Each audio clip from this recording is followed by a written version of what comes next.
Hi, I'm Kirby Larson, the author of Shermy Shake, the Not-So-Nice Neighbor, wonderfully illustrated by Shinji Fujioka.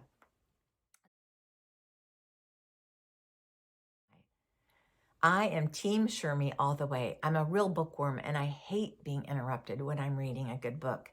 And let's face it, they're almost all good books. So I just plain hate being interrupted when I'm reading.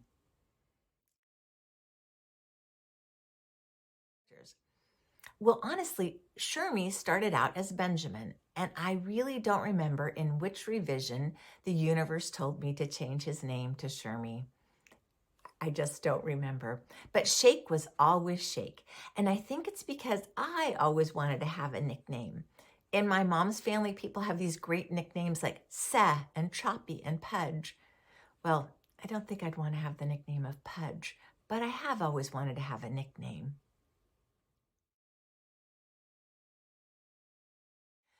What I love about this book is that the boys figure out for themselves that you can be friends and have differences. You don't have to like everything the same. And I hope that kid readers will take that away, that even if they have a spat with their BFF, it doesn't mean that the friendship is over. And in fact, those little back and forths are what would help us learn to be good friends.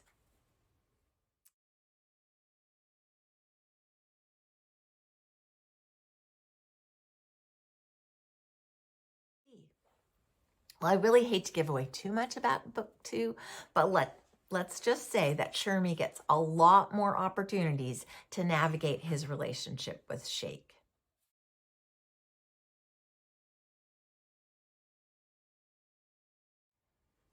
I think the opening scene when Falzar turns out not to be an alien, which Shermy realizes was too much to hope for even at the start of summer vacation, it pretty much sums up why I love being an author. Writing gives me the opportunity to explore the possibilities of living a life, whether it's of a 7-year-old, or someone like me who's just a few decades older.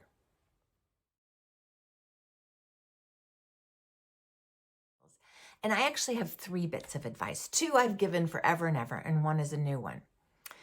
First, I would say to read as broadly as possible. I meet a lot of kids who are great readers, but they tend to read in one genre, like all graphic novels or all fantasy novels. And I think you need to read broadly across a variety of genres so that that whole sense of story almost gets into your system, into your heart, into your very bones, so you really know what it means to write a story. And then the other bit of advice, which is going to seem obvious, but I would say to write. That's just the biggest thing. You have to write if you want to be a writer. I meet so many adults who say they want to be writers, but they never make time to write. And it just doesn't work that way. And the third bit of advice is a really great bit of advice I recently heard from Sadia Faruqi. And she said, if you get really stuck, set the story aside and write something else. Start something else. Just don't stop writing.